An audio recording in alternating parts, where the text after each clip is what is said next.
Então, queridos irmãos, que a paz do nosso Mestre Jesus esteja aqui entre nós e que as bênçãos do Senhor de nossas vidas possa nos conectar com as fontes superiores e sublimes da vida, de onde promana toda a vida, o amor, a luz e a paz. É uma alegria muito grande estar aqui com vocês, agradecendo o convite do nosso querido Valmir.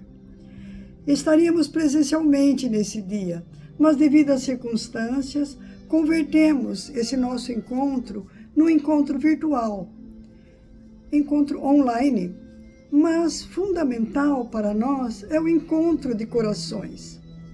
E para o coração, para o espírito, não há tempo, não há distância, não há espaço. E aqui estamos reunidos para estudar um pouco o Evangelho de Jesus, à luz da doutrina espírita. Vamos nos ligando a Maria Santíssima, essa ponte luminosa que ligou o céu à terra para nos trazer o menino Deus, que veio aqui para nos ensinar o amor e que sofreu tantas injunções devido ao nosso tratamento que demos para ele. Hoje, nós vamos estudar uma página do Evangelho que se chama A Felicidade Não É Deste Mundo. Ela está no capítulo 5, que tem por título Bem-aventurados os aflitos, que é uma fala de Jesus no Sermão do Monte. Jesus diz assim que felizes são aqueles que sofrem, que são aflitos, mas que sofrem com resignação. E nesse capítulo, temos esse item que se chama A Felicidade Não É Desse Mundo, que é uma fala do rei Salomão, que está no Eclesiastes, na Bíblia. Essa mensagem, a explicação que nós vamos estudar hoje, foi ditada pelo espírito François Nicolas Madeleine, um cardeal, cardeal Morlot. Quando o padre se torna cardeal, ele pode mudar o nome. E ele mudou o nome de François Nicolas Madeleine para cardeal Morlot.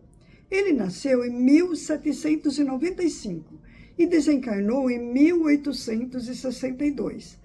E em 1862, ele vem ditar mensagens para Allan Kardec que constam no Evangelho, no Livro dos Espíritos e nas revistas espíritas. Então, ele era um espírito muito elevado.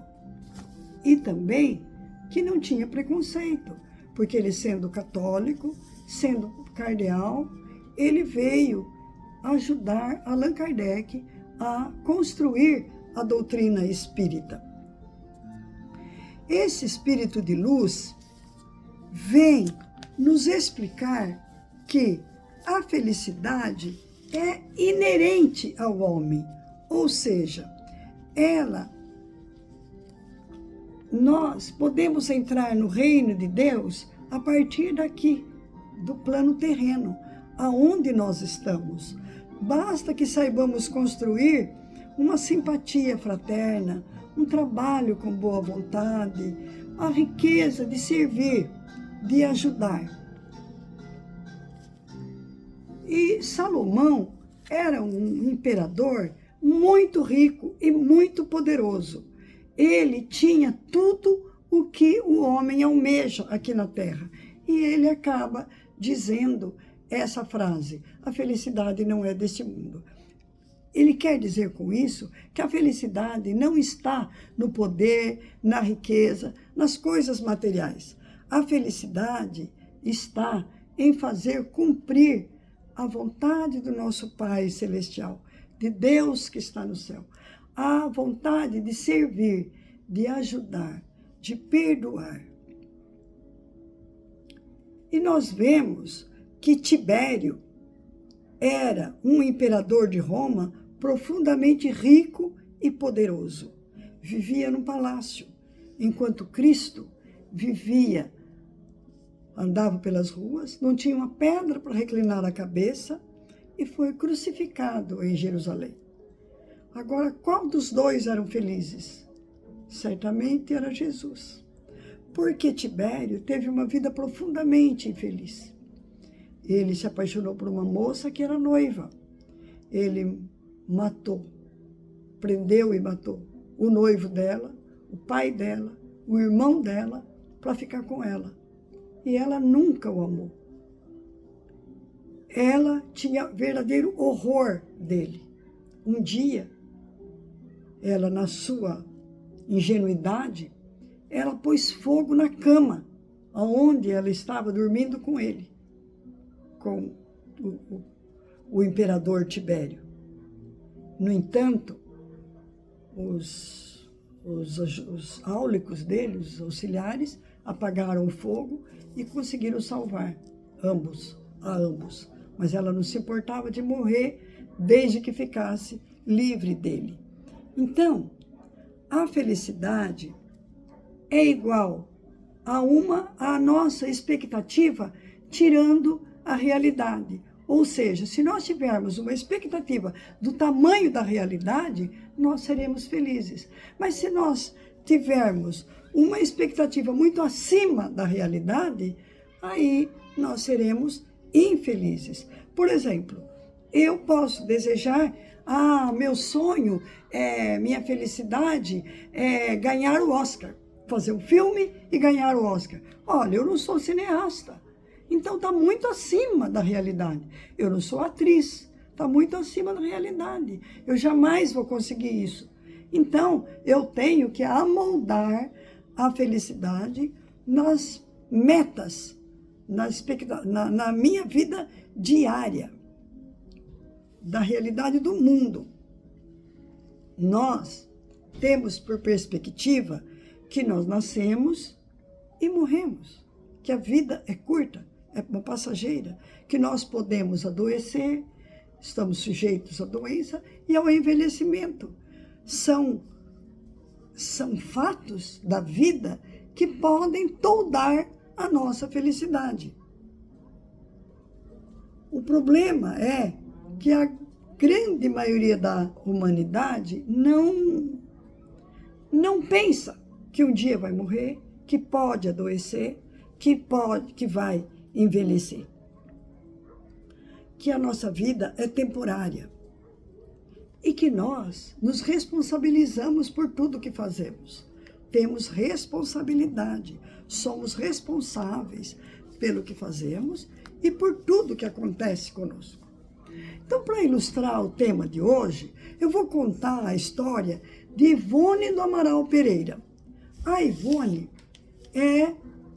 era uma médium que nasceu no Rio de Janeiro, muito pobre, e que viveu até os 83 anos trabalhando em favor da humanidade. E ela escreveu mais de 10 livros.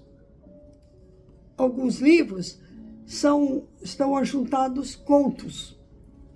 Juntando todos os contos, dá 11 ou 12 livros. Eu vou contar a história de 4 livros que ela conta passagens da vida dela. Então, ela começa contando, no primeiro livro que eu vou contar, é claro que ela narra a história da vida dela desde antes de Cristo, mas não dá para mim contar todas as histórias. Eu vou começar de um livro chamado Nas Voragens do Pecado. Quando ela era filha do Dr. Bezerra de Menezes e era irmã de Charles, o guia espiritual dela, aquele espírito protetor dela, que a amava acima de tudo. Como nós temos o nosso espírito protetor, nosso guia espiritual, que nos ama. E ela tinha, o Dr. Bezerra de Menezes tinha 6 filhos. O mais velho era o Charles. E a caçula era a Ivone, que ela se chamava Ruth Caroline. Eles eram protestantes, que hoje chama evangélico, né? Aquele tempo chamava protestantes. E o Dr. Bezerra de Menezes era um pastor, e o filho dele, Charles, era médico e era também um pastor. E ambos adoravam a Ruth Caroline, que é a Ivone do Amaral Pereira, porque eles já vinham tendo outras encarnações muitas vezes juntos. Esse fato acontece na França. O doutor Bezerra de Menezes era um senhor feudal, ele tinha um condado, ele era um conde, tinha um condado, quer dizer, é uma cidade, uma fazenda imensa, onde ele tinha os trabalhadores, tinha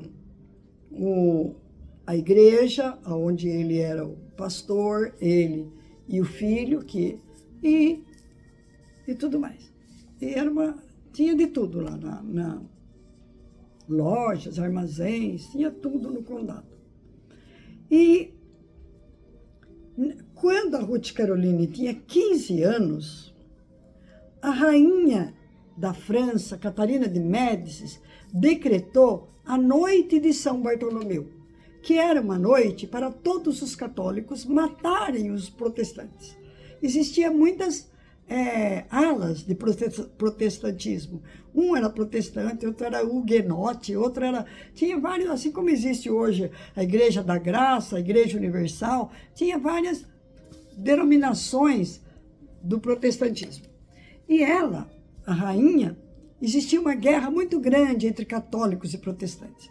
E a rainha, querendo vencer os protestantes, ela nomeia como ministro do rei, que o rei era o filho dela, mas na verdade era ela que mandava, ela nomeia um ministro protestante e fala assim: a partir de hoje acabou a guerra entre católicos e protestantes. Católicos e protestantes podem andar na mesma rua, porque tinha rua de católico, rua de protestante. Igreja de católico, igreja de protestante. Escola de católico, escola de protestante. Falou, agora todos vão frequentar a mesma escola, podem atravessar na mesma rua. Acabou a rivalidade. Mas uma rivalidade, um ódio, não acaba do dia para a noite. E aí, com uma lei, as pessoas alimentavam aquele sentimento ainda negativo, mas elas não demonstravam, porque a rainha mandou que fossem amigos. E depois que estavam mais ou menos calmos, que não havia tanta querela, que não havia tanta desentendimento, ela combina com os ministros dela para que eles devem matar, acionar a população católica, o Papa e os bispos de todas as religiões, de todas as igrejas, para matar todos os protestantes. Então, na noite de São Bartolomeu, que é um santo da Igreja Católica. E nessa noite, então, todas as pessoas saíram armados de facão, faca, punhal, tudo que tinha, e ia matando todos os protestantes e roubando tudo que eles tinham, saqueando a casa deles, que os protestantes eram as pessoas que tinham as casas bancárias. Eles emprestavam dinheiro e cobravam juros. Então, eles tinham muito dinheiro. Mais do que os católicos, que condenavam o juro. Diziam que o juro era crime. Cobrar juro era crime. E aí a Paris ficou inundada de cadáveres. Mas o doutor Bezerra de Menezes tinha um condado chamado Condado de La Chapelle, que era o sobrenome dele, La Chapelle. E era lá na divisa da Alemanha. Então, os católicos, os bispos, não atingiram, não mandaram matar aqueles protestantes. Mas o general, que era muito católico, foi criado dentro da Igreja Católica. Ele era filho do rei com uma concubina. E o rei, para esconder da esposa Catarina de Médicis que ele teve esse filho, ele deu o filho para o seminário dos padres criar. E esse menino foi criado para ser padre. Mas ele, pelo fato dele ser filho do rei, o rei quis que ele também fizesse os cursos de cavalaria, de guerra, e foi nomeado general. E a rainha tinha ódio dele, porque ele era muito bonito, muito forte, muito inteligente, muito melhor do que os filhos dela, que eram raquíticos, magros e pareciam homossexuais. Tinham fama de homossexuais. E então ela tinha muito medo desse moço, esse general, um dia derrubar o filho dela, que era o rei da França, e tomar o lugar, porque ele era mais benquisto da população, porque ele fazia as guerras e vencia todas as guerras. Mas ele, como era muito devoto do catolicismo, ele foi lá, em La Chapelle, na divisa da Alemanha, e deu um ultimato. Dr. Bezerra de Menezes, mudem para a Alemanha, porque a Alemanha era protestante. A religião oficial da Alemanha era protestante. Mudem para a Alemanha, porque senão todos vão perecer. E o Dr. Bezerra de Menezes falou, vamos arrumar as coisas. Ele tinha vários filhos casados. O Charles não era casado, era o filho mais velho. Ele tinha sido prometido para uma filha de um rico conde lá, e ela se chamava Olívia. E ela perdeu o pai e a mãe na guerra, ela morava sozinha. E aí ela esperava que o Charles se casasse com ela, mas o Charles não queria se casar. Ele queria só se dedicar à vida aos pobres, aos trabalhadores. Ele não queria se casar. E aí ela estava esperando por ele. Aí o Dr. Bezerra de Menezes, então, convida toda a família para mudar para a Alemanha. Mas os filhos casados dizem, eu não vou morar para a Alemanha, ele não vai vir aqui, não. É só ameaça. Vamos ficar aqui. E se a gente morrer, a gente morre no que é nosso. Vamos ficar aqui. E o Dr. Bezerra de Menezes não conseguiu ir para a Alemanha. Mas ele falou, eu e a minha mulher. Como ninguém aceitou, nem a esposa dele, nem os filhos, ele pegou a Ruth Caroline, que tinha só 15 anos, e levou na casa da Olívia, que era a noiva prometida de Charles. Ela falou, fica aí, você cuida dela, porque a Olívia era muito doente. E você cuida dela e fica morando com ela, que se ele matar todos nós, você sobrevive. E assim aconteceu. Os soldados chegaram lá, mataram todos os La Chapelle. Todos. Servo, empregado, tudo. Assassinaram todos. E a Ruth Caroline ficou na casa da Olívia. E a Olívia levou um choque muito grande, ela já estava muito doente, levou um choque muito grande com o assassinato do noivo e de toda a família dele.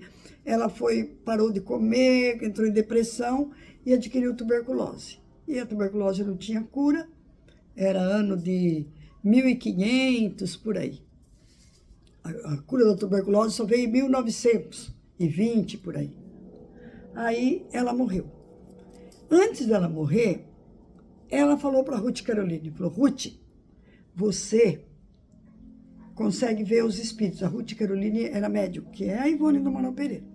Ela era médium. Ela falou, você consegue ver os espíritos. Eu vou morrer e eu vou vir aqui orientar você para você matar o general que matou a tua família.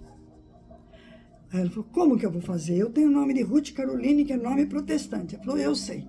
Mas você não vai usar esse nome, você usa meus documentos. Você usa o nome de Olívia e um outro sobrenome lá que eu não me lembro. E a Ruth Caroline que morreu. Quando eu morrer, você enterra a Ruth Caroline, com os documentos da Ruth Caroline. E você fica usando os meus documentos. E eu vou orientar você para você matar esse general que matou sua família. E assim, a Olívia morreu, a Ruth Caroline fez o sepultamento, dispensou todos os empregados, todos os servos, para que eles não fossem testemunha, vestiu a roupa dela na Olívia e fez o sepultamento e colocou lá a placa, aqui jaz Ruth Caroline de La Chapelle. E ela ficou na casa e contratou outros empregados novos, porque os empregados que conheciam a Olívia não iam reconhecer ela como Olívia, mesmo porque a Olívia já tinha 20 anos e ela tinha apenas 15. E ela fica morando no palácio da Olívia. E quando passam as marchas dos soldados, ela sai na janela e cumprimenta os soldados, tira o chapéu, abençoa. E o general se apaixona por ela. Vê aquela moça lindíssima e se apaixona por ela. E fala que ele não vai mais ser padre, ele quer casar. com aquela moça. Sempre, então, ele dá um jeito de passar pela janela dela e ela faz mesuras, coisa que as mulheres daquele tempo não faziam, ela faz. Aí, ele começa a namorar com ela e ela diz que se chama Olivia Potier, sei lá, não lembro o sobrenome da Olivia. E ele vai, pede para a rainha, que quer casar com a Olivia, e pede para o Frei, que era o tutor dele, que ele quer a riqueza dele, porque ele quer casar com a Olivia. E o tutor fala, não é a Olivia, essa moça é loira, é diferente. A Olivia é outra pessoa. E a Olivia era noiva do Charles. Como que você pode se casar com ela? O tutor não aceita de jeito nenhum. Aí ele rompe com o tutor. Porque não vai mais obedecer o tutor, não quer nada, ele quer casar com aquela moça. E aí ela começa a namorar com ele e ela também se apaixona por ele, porque ele é um moço galante, muito bonito, muito inteligente. E ela pede para ele que ela quer trabalhar junto com a rainha, ser dama de companhia. E ele fala, palácio, umas intrigas palacianas, a rainha não gosta de mim, deixa, não vai. Mas ela tanto pede, fala que se ele não nomear, indicar ela para ser assessora da rainha, ela não casa com ele. Aí ele é obrigado a levar. Chegando lá, ela pede, a rainha admite, porque é a noiva dele. Aí ela pede uma audiência com a rainha. Aí ela conta para a rainha. Fala, olha, meu nome é Ruth Caroline de La Chapelle, eu sou protestante, eu sou filho da família La Chapelle, que o general matou. E eu, agora, ele falou, mas como? Você agora namora com ele? O assassino da tua família? Ele falou, sim, porque eu quero vingança. E como que você vem aqui? No meu palácio eu mandei matar todos os protestantes? Ela falou, se a senhora quiser, a senhora pode me mandar matar. Mas eu estou aqui para fazer vingança. Eu quero matá-lo. E eu sei que a senhora o odeia e a senhora também quer matá-lo. Aí ela vê que ela tem uma aliada. Aí o que ela faz? Ela essa menina vai querer matar e vai sumir. Eu não vou deixar. Eu vou fazer ela casar. Aí falou para ele, olha, se você quer casar com a Olivia, você casa agora. Eu te dou 1 mês. Organize os papéis e casa. Eu falei, mas ela é muito nova, ela não quer casar agora. Não, é uma ordem da rainha. Ou casa ou desmancha esse noivado. Aí ele casa. Ele queria casar com ela que não queria casar. Ela queria matar ele primeiro e fugir. Mas eles se casam. E ele adora ela, dá um monte de presente, cuida dela, e ela finge ser uma amante, uma esposa amorosa, mas na verdade ela o ama, porque ele enche ela de cuidado, de carinho. E ela fica com ele. Mas ela trama com a rainha. Aí ela, desde que ela nasceu, ela era prometida para um príncipe da Alemanha, um príncipe protestante. E o príncipe ficou sabendo que a família La Chapelle todinha estava morta, pensou que ela tinha morrido também. Não veio. Aí ela consegue mandar uma carta para o príncipe, dizendo que ela está viva, que ela usa o nome de Olivia, que ela mora no palácio tal, que ele venha buscá-la. Aí o príncipe manda uma comitiva buscar a Ruth Caroline, que usa o nome de Olivia. E aí ela vai lá, quando a delegação do príncipe da Alemanha chega para buscá-la, ela vai e fala para ele assim, para a delegação, aguardar uns dias, que ela tem uma coisa muito importante para fazer. Aí o doutor Bezerra de Menezes, que já está morto, Charles, que foram assassinados, aparecem para ela e falam, Ruth, vai embora, foge para a Alemanha, não consuma esse crime. Aparece dia e noite para ela. Mas a Olivia aparece para ela e fala, não, nós vamos matar o general. Aí ela vai e pede uma entrevista com a rainha e fala para a rainha que o general estava aliciando uns nobres para derrubar o trono, para ele assumir o trono. Aí ela falou, mas me mostra a prova. Ela falou, eu vou te trazer as provas. Por enquanto, eu não tenho, mas eu vou te trazer as provas. A senhora pode acreditar que eu vou te trazer as provas. Aí, a rainha manda chamar ele, o general. Ele vem, ele era super obediente, disciplinado. Ele vem no palácio e a rainha manda que os soldados dela, a hora que ele chegasse, prendessem ele e jogassem no sótão.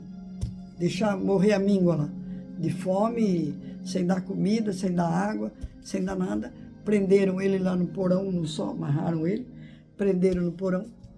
E ele esmurra a parede, grita, e ela foge para a Alemanha. Mas chegando na Alemanha, ela se arrepende, porque ela começa a pensar que ele era tão bom, ele gostava tanto dela, ela também gostava dele, como ela pôde fazer isso? Mas casou-se com o príncipe, mas foi muito infeliz, porque era deprimida, vivia chorando. O príncipe também não foi feliz com ela. Aí todos morrem. Aí eles preparam uma nova encarnação. Aí ele, como ele era um general, ele reencarna como o Cavaleiro de Númenor. É um outro livro agora, outra história, outra encarnação.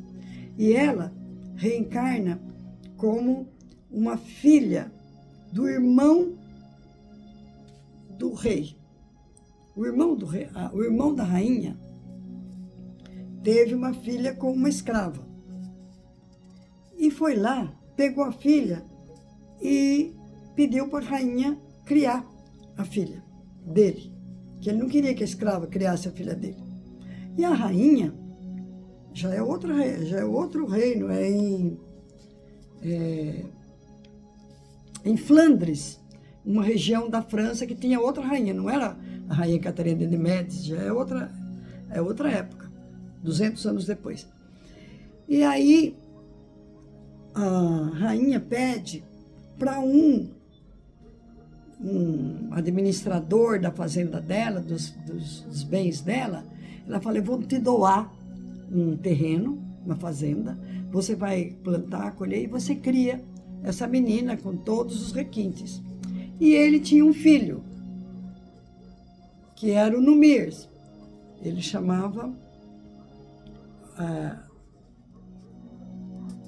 eu esqueci agora o nome dele. Vou falar Arquimedes, não me lembro. E ele, então, era mais velho, acho que uns 5 anos que ela. Quando ela completa 15 anos, ele pede ela em casamento. Ela é irmã de criação dele. E os pais pedem para a rainha deixa, pode casar, lógico. É um bom casamento, ele tem bom futuro, ele é um soldado valoroso, e você tem riqueza, pode casar. Aí ela se casa com ele. E tem uma filhinha, uma menininha. Mas o filho da rainha, a rainha tinha um filho que morava fora. E ele, o filho da rainha, veio para visitar o trono da mãe, porque o rei morreu, a rainha morreu, e ele deveria assumir o trono. Só que teve um imbróglio lá, tomaram o trono dele e deram para outra pessoa.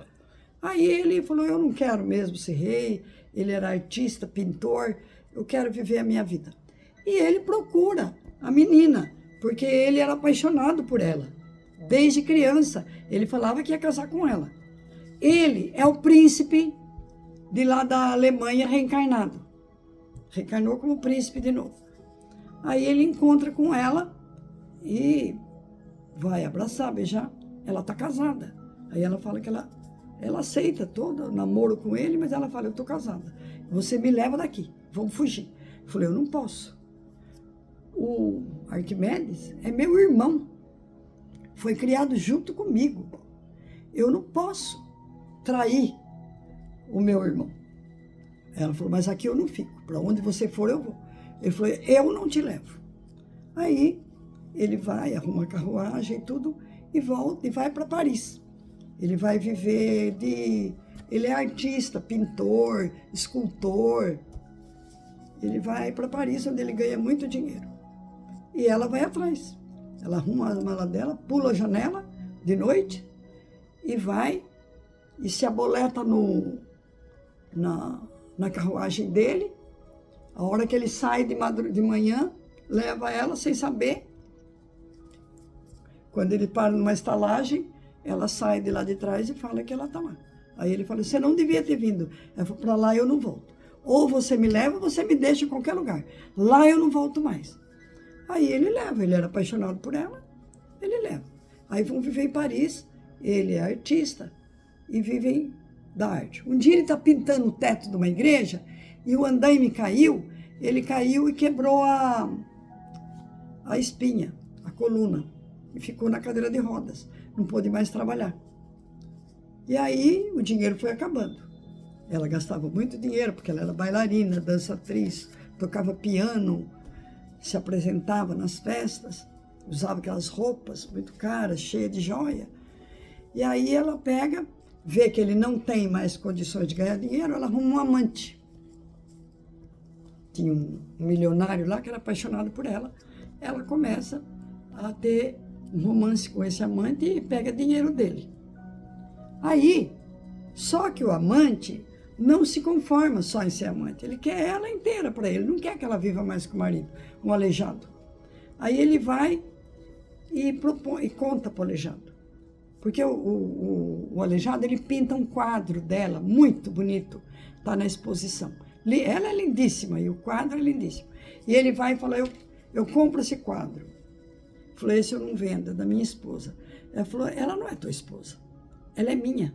Eu falei, como que ela é minha? Como que ela é tua? Eu falei, ela é minha, tudo que ela tem, eu que dou. Desde que você sofreu um acidente, esse quadro aí é meu. Aí ele vai e desafia para um duelo. Lógico, um aleijado vai duelar com um normal. Ele matou. O milionário matou o príncipe, o aleijado, que estava aleijado. E ela fica morando com ele. Aí ela fala assim, olha, eu vou ficar uns tempos na minha casa, porque senão todo mundo vai começar a falar que você matou ele para ficar comigo. Vamos dar um tempo, uma separação. Quando você quiser me ver, você vai lá na minha casa. Ah, ele foi no mesmo dia. E ela fez um jantar, pôs veneno no vinho dele, ele bebeu. Na taça dele, na taça dela não, brindou, ele bebeu e caiu estrebuchando no chão. Aí ela chutava a cara dele e falava, sabe com que dinheiro que eu comprei? Com aqueles diamantes que você me deu. Chutava a cara. E os empregados fugiram todos, com medo. Nunca viram uma grosseria maior, o cara morrendo e ela chutando a cara dele. Aí ela foi, pega todas as joias dela, tudo que ela tem, monta no cavalo, é de noite, e ela sai, correndo, galopando. Quando chega numa estalagem, ela deixa aquele cavalo, compra outro e vai. Aí ela acaba indo para Paris. Para Flandres. Chegando lá em Flandres, tinha um padre que era muito amigo da família, e esse padre era o Charles, o mentor, passou a ser mentor dela, aquele médico que era irmão dela, filho do Dr. Bezerra de Menezes, reencarnado. Aí ela vai até lá, mas ela se veste de homem, para não ser pega na estrada, né? Ela se veste de homem, põe chapéu, tudo, máscara de homem, põe barba. Aí ela chega lá, ela está tuberculosa, está doente, porque viajar de um país para o outro, a cavalo, dia e noite, galopando, de medo da família dele, descobrirem ele morto e andarem atrás dela. Aí ela chega lá, ela está tuberculosa, o padre recolhe ela e vê que é ela que não é um homem, e ela morre. Aí todos morrem e resolvem reencarnar de novo, todos juntos, para ver se melhora, se eles resgatam o crime. Aí vem o drama da Bretanha. Eles nascem, aquele que foi o general, que foi o Arquimedes, o cavaleiro de Númiers, renasce gêmeo do que foi príncipe e que foi o segundo marido dela em Paris, que ficou aleijado. Eles nascem gêmeos, filho de um rico comerciante. E ela é prima deles, nasce de uma irmã do pai. Só que os pais dela morrem na guerra. Vem uma guerra, os pais dela são mortos e ela vai ser criada pelo tio. O tio cria, então, os dois filhos dele, gêmeos, e ela. E aí, ela é muito bonita, muito inteligente. Ele fala que um dos dois filhos dela vai casar com ela. Ela chama Andréia. Aí, que um dos dois vai casar com ela. E aí, o príncipe, aquele que foi príncipe, vai estudar. Eles moram na Bretanha, que é uma região da França também. Vai estudar em Paris. Com 15 anos, ele vai para lá para estudar, para se formar e voltar para casar com ela. E o que foi general, que foi o cavaleiro de Númiers, que é o gêmeo com ele, vai para servir o exército. Só que ele cai, leva um tombo um dia e fica aleijado na cadeira de rodas. Aí, porque quando ele foi cavaleiro de Númiers, ele suicidou-se. Quando ela larga dele, ele se suicida. Aí ele trazia no DNA dele aquele crime que ele cometeu contra o corpo dele. Destruiu o corpo, ele se matou. Então ele caiu e ficou aleijado na cadeira de rodas. Então ela obrigatoriamente ia casar com o outro quando o outro voltasse. Só que nos 4 anos que ele ficou estudando em Paris, ela aceitava o namoro de um milionário que vivia vizinho dela, que era o mesmo que foi amante dela quando ela era esposa do príncipe que ficou aleijado. E aí ela começa a namorar com ele. Nos 4 anos. Para ela era uma distração. Aí quando o moço chega, quando ele se forma e vem para fazer o casamento, que está toda a família reunida, eles são muito ricos, vêm os príncipes de todas as outras regiões, traz presentes para o casamento, ela vai se vestir de noiva, ela desmaia e começa a vomitar. Aí o irmão dela era médico, o Charles reencarna também como irmão dela, o irmão mais velho, irmão dos gêmeos, né? Mais velho. Aí ele vai examinar ela e percebe que ela está grávida. Aí ele fala para o pai dele, olha pai, ela não pode se casar, ela está grávida. Agora de quem que ela está grávida? Aí o pai aperta, ela conta que é daquele milionário, que ela namorava com ele às escondidas. Aí o pai, padrasto, que é tio dela, né, e é padrasto dela, que criou ela, o pai de criação, vai lá e fala para ele que ela está grávida, que ele é obrigado a casar com ela. Falei, é só o que eu quero na minha vida, pois eu a amo, eu quero me casar com ela. Aí vestem ela de noiva, ela ia casar com o outro, aí ela convida o noivo, o primo dela, que era para ser noivo dela, vamos se suicidar, nós dois. Ele falou, não posso, eu tenho fé em Deus, eu creio em Deus, como que eu vou me suicidar? Não posso de jeito nenhum. Ela falou, eu vou me suicidar. Suicida junto comigo. Eu falei, não posso. Aí, ela, quando desce da escadaria do palácio para fazer o casamento, ela pede para ir no banheiro. E de lá ela escapa, vai correndo e se atira no mar. E eles vão correndo atrás dela, mas não alcançam. Ninguém alcança. Porque ela se tranca, pensa que ela está trancada no banheiro, mas na verdade ela não está trancada. Ela sai e se suicida. Aí, o noivo, o milionário, recebeu todos os presentes para ele, e o primo dela, que ia casar com ela, se torna sacerdote, se torna padre. Falou, já que eu não posso casar com ela, eu não vou casar com mais ninguém. Aí se torna sacerdote, aí todos morrem, e lá na espiritualidade ela se arrepende. Aí ela reencarna como Leila, a filha de Charles. Charles é o pai dela. Então, por que eu estou contando tudo isso? Porque eu estou dizendo que a expectativa dela era muito maior do que a realidade. Quando ela foi nas voragens do pecado, que ela era Ruth Caroline, ela devia ter se contentado em ser uma protestante, ir embora para a Alemanha, e iria escondida, porque ela tinha muito dinheiro. Ela herdou toda a riqueza da Olívia, ela ia com o nome de Olívia para a Alemanha e se casava com o príncipe. E seria feliz. Então a felicidade é desse mundo.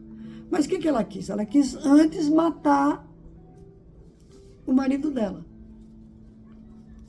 Depois, o cavaleiro de Númias. Ela se casa com o cavaleiro de Númias. Ele chamava Arnold, não é Arquimedes, Arnold. Ela se casa com Arnold, que foi o marido dela, o general lá da outra vida, que adorava ela. Ela devia ficar feliz com ele. Ela tinha tudo. Não, ela quis fugir com o outro. Bom, tudo bem. Ninguém pode segurar um casamento que não... Quando os dois não se amam. Ela não ama mais. Tudo bem, ela fugiu com o outro. O outro sofre acidente. Ela não devia ficar contente com esse marido, ela trabalhar, ela diminuir os gastos e viver com ele, cuidar dele, se ela o amava. Não, ela inventou de arrumar um amante. Então, ela tinha sempre uma expectativa acima da realidade. Ela tinha sempre desejos que, se ela se contentasse com o que ela tinha, ela era feliz. Como Jesus.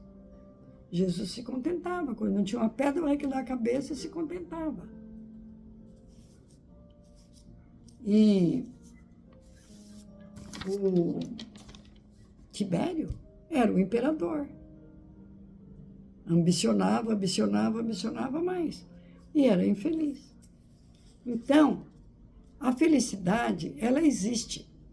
Só que nós temos que nos conformar com aquilo que somos, com aquilo que temos, com as nossas possibilidades, com a realidade. Adequar os nossos anseios à realidade. Ela não adequava. Ela sempre desejava mais. Aí se frustrava. E aí buscava um outro desvio.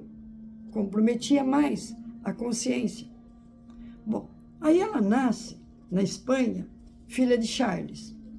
Charles é aquele mesmo, o protetor dela, foi marido dela como rei da Pérsia, foi o irmão dela em La Chapelle, foi o padre no drama da Bretanha. E agora ela renasce como filha dele. E ele era um médico, ele fundou um hospital e tratava dos doentes. E ele tinha um outro médico, o Dr. Roberto de Canalejas, que era sócio dele. Os dois fundaram o hospital, os dois trabalhavam, atendiam os pobres, atendiam os doentes, tudo. Aí, eles trabalham no hospital. Aí o Dr. Roberto de Canalejas, quando ele faz um parto uma vez, a mãe morre e o menininho fica sem mãe. E ele já não tinha pai. Ela era um pai que não assumiu. Aí ele pega o menininho e registra como Roberto de Canalejas filho dele, e cria. É o mesmo general Arnaud, cavaleiro de Númias, aquele que foi primo dela, que era gêmeo com o outro, que foi aleijado, e agora era o filho do Dr. Roberto Canaleja, filho adotivo. E ele criou, como todo amor, estudou o menino para médico. E o menino se formou médico. E a Leila e o Dr. Bezerra de Menezes, aliás, o Charles, que era o pai dela, fala assim, vamos fazer o casamento dos nossos filhos, o Roberto de Canaleja, o Robertinho, com a Leila. E ela se cria naquele ambiente, muito rica, ele era da nobreza, ambos eram da nobreza, e ela se casa com o Dr. Roberto de Canalejas, e tem uma filhinha. Aí, ele funda um hospital, depois que eles fundam esse hospital na Espanha, eles fundam um hospital em Portugal, em Lisboa, para atender os doentes, os pobres que não podem se tratar, que os hospitais não tratavam, não existia hospital público. Aí ele vai e funda um hospital em Portugal e manda administrar o Hospital de Portugal o Robertinho de Canalejas, o filho casado com a Leila. Eles vão morar em Portugal. Aí o Charles e o Dr. Roberto Canalejas, pai, ficam na Espanha. E o Robertinho vai para Portugal. Quando é um dia, o Roberto chega em casa, ele adorava a esposa, porque ela foi esposa dele muitas vezes, né? Ele chega em casa, a nenê está chorando. E cadê a mãe? Procura, não acha. Aí ele acha um bilhete dela, ela dizendo que foi embora. Tinha uma turma de saltimbancos que faziam teatro nas praças, convidaram ela, ela foi se apresentar lá, sabia tocar piano, sabia dançar, era muito bonita, acompanhou essa turma e foi embora. Abandonou o marido e a filhinha. E aí, o marido entrou em depressão, ficou muito triste. E no hospital tinha muitos tuberculosos. À noite ele ficava estudando para descobrir o vírus da tuberculose. Aí ele contraiu tuberculose e, como ele dormia junto com a menininha, que a menininha tinha 3 anos e ela chorava, saudade da mãe, ele dormia com ela, ele não sabia que ele pegou o bacilo de Koch e ele passou tuberculose para a menina morreu, aí ele entra em depressão e fica tuberculoso, a doença ataca ele.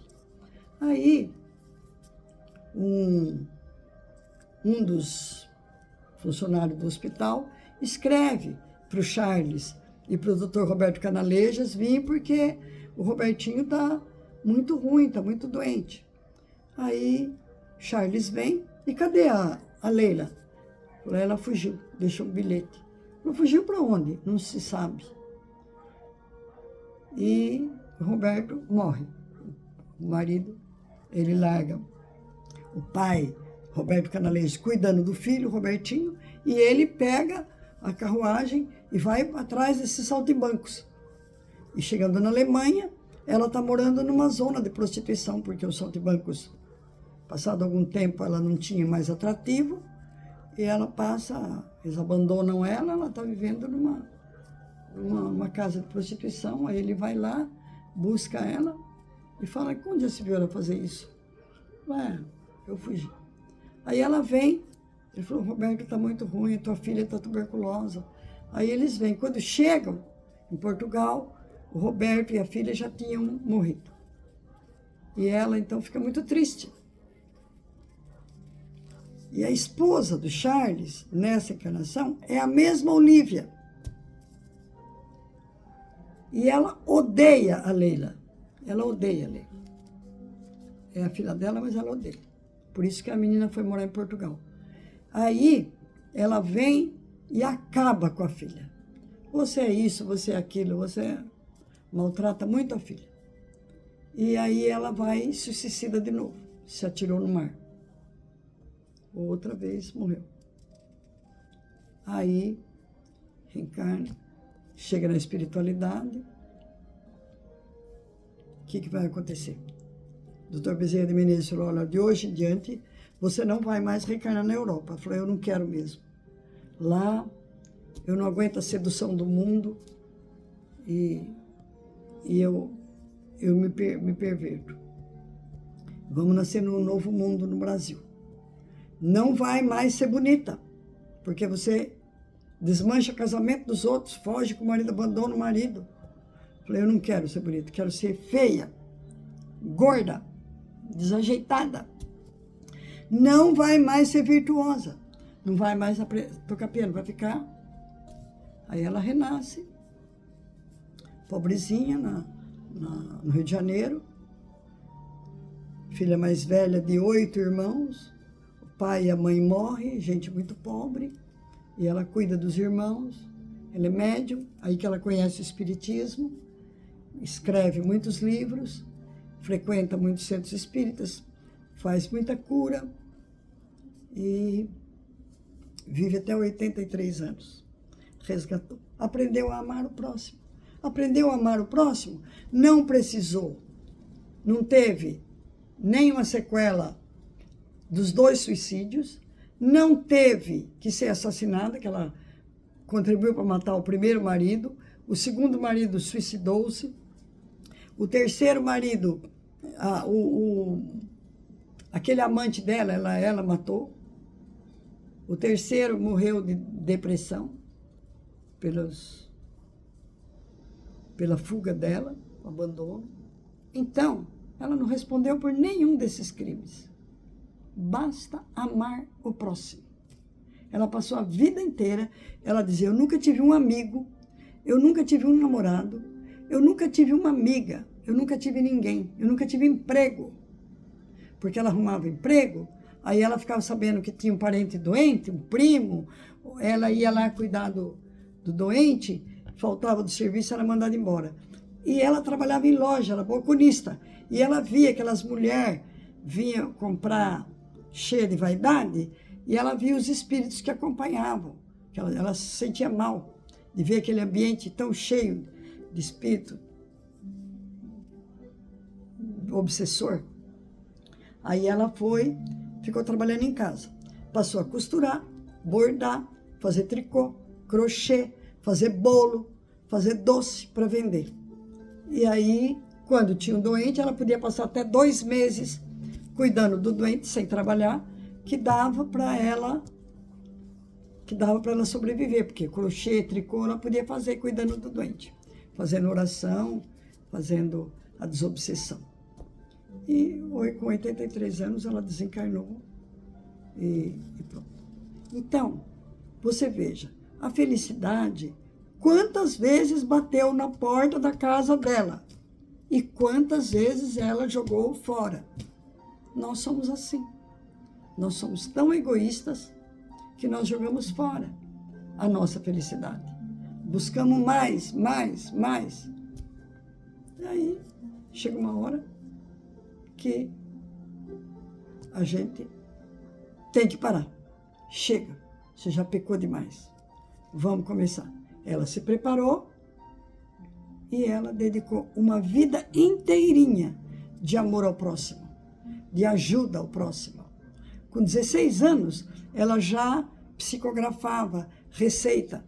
Esse Roberto de Canalejas, que foi o marido dela que morreu tuberculoso, ele pediu para os mentores para ele ditar receitas para ela, só para ficar perto dela. Aí ficou 6 anos, dos 16 aos 21 anos. 5 anos. Ficou com ela. Aí, quando foi um dia, ele falou, estava triste. Aí ela falou, por que você está triste? Ele falou, porque eu não vou mais trabalhar com você. Ele falou, mas por quê? Eu fiz alguma coisa errada? Ele falou, não, eu vou reencarnar. Aí ela falou, mas eu vou te conhecer? Você não pode me conhecer, porque senão nós vamos prevaricar. Você não tem mais direito ao amor de um marido, porque você abandonou muitos maridos. Aí ele reencarna na Áustria. Tem um nome lá, ninguém não se sabe falar o nome dele. E ele se forma médico lá na Áustria. Aí tem a Segunda Guerra, vem a Primeira Guerra Mundial, é a primeira. Ele se alista para trabalhar, para cuidar dos feridos da guerra. E lá no fronte, onde ele trabalha, nos hospitais de campanha, não tem jornal, não tem televisão, não tem revista, não tem rádio, não tem nada. Só de vez em quando vai uma artista cantar para eles lá. E ele lê um jornalzinho em Esperanto. Aparece um jornalzinho em Esperanto. Esperanto é uma língua que os espíritos falam, que a gente deve aprender, porque é a língua universal, que a gente pode falar com gente de todas as linguagens. E a Ivone do Amaral Pereira tinha muita vontade de estudar, ela estuda Esperanto, e ela escreve mensagens nesse jornalzinho, em Esperanto. E o jornalzinho circula lá na guerra. E ele lê as mensagens dela e adora, e pede o endereço dela. Só que a edição do jornal não dá o endereço dela, não pode dar. Você não pode dar o endereço do escritor. Aí ele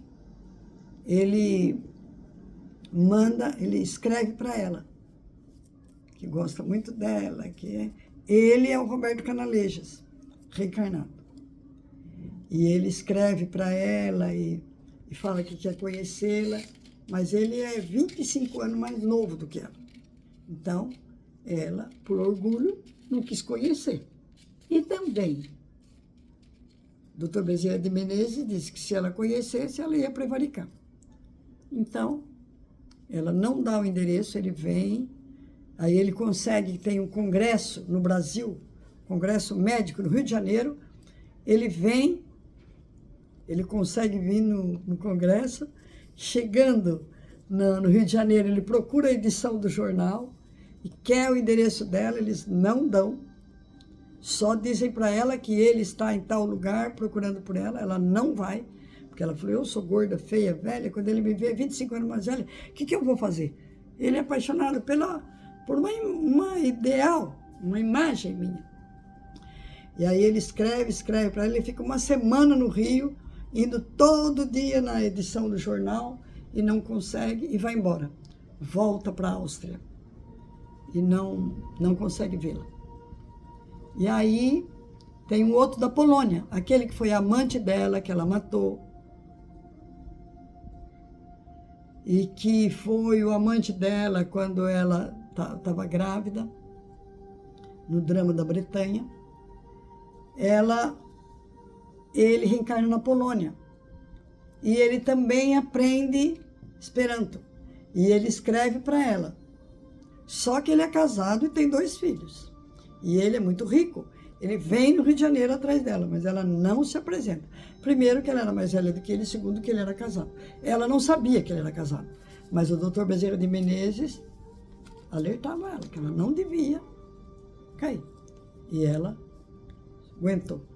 Até 83 anos, nunca ganhei um abraço. Como eu sinto falta de um abraço. Não tinha. Mas resgatou. Aí passou a ser feliz.